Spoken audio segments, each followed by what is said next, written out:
still a little baffled what the question was. If you're going back to, you didn't like my answer of how God did it, God is outside of time, space, matter, I think you need to stop and look at the theory that you are believing in, apparently, because there are so many thousands of unanswered questions. See, it's much easier for me to believe in the beginning God than to believe in the beginning dirt or matter. The evolutionist does not answer the question. There's 6 different types of evolution, as I shared clearly earlier. If the Big Bang Theory is true, then I would like to know what exploded and where did it come from and where did the energy come from and where did the space come from for the matter to expand into, and where did the organization come from and where did the information come from. There's a whole host of questions that are a whole lot harder for you to answer than in the beginning God. Where's information come from? This universe is not just random molecules circulating around. I mean, it carries information. Just like a book is so much more than ink on a paper, it carries information. And the DNA is more than just chemicals, it's information. So the evolutionist never answers the question, where did this information come from? Where did the energy come from? Where did the matter itself come from? And you gripe about my belief. I believe by faith in the beginning God. I know, I admit I don't understand that. But you believe hundreds of things by faith. You don't even understand that you're believing by faith. You think matter is either eternal or can create itself. What's the 2 choices? How did matter get here? The world is here.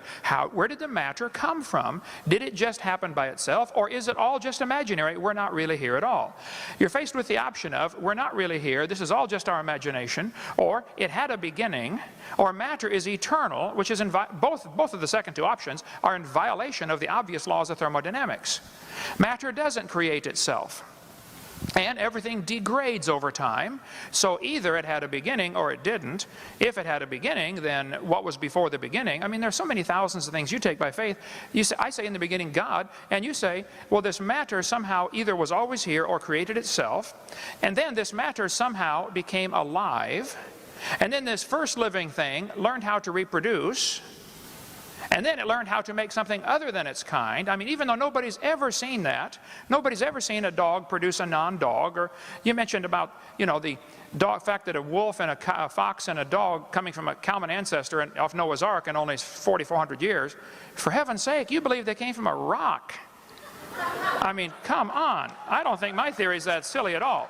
So, if my answer to your question is still the same, I believe in the beginning God. I do take that by faith. Here's the major difference that I don't think you're going to understand. I admit mine is a religion. They do not admit theirs is a religion. They want you to think what they believe is science, and all of you should pay for their religion to be taught in this university.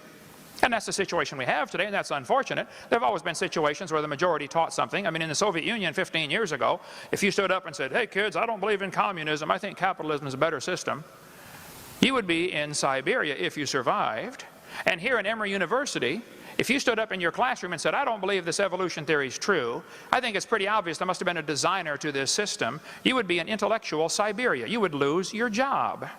It has happened to hundreds of teachers, just simply for standing up and say, look, I think the evidence is here, folks. There must have been a designer.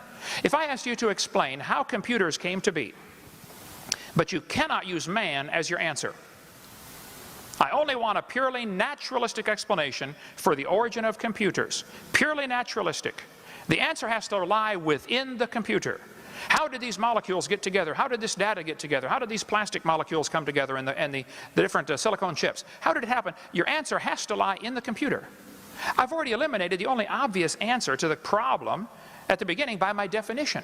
They're trying to eliminate the only logical answer to the question by their definition of science. They want to define science as things that we can observe and test and demonstrate in the natural world. Okay, well then that eliminates both evolution and creation. Both are unobserved. We don't see anything change. We don't see anything created from nothing. Here's the problem. Both creation and evolution are religious. I admit mine's a religion. They don't admit theirs is a religion. And all of us are paying for their religion to be taught in the school system. And I, for one, resent that.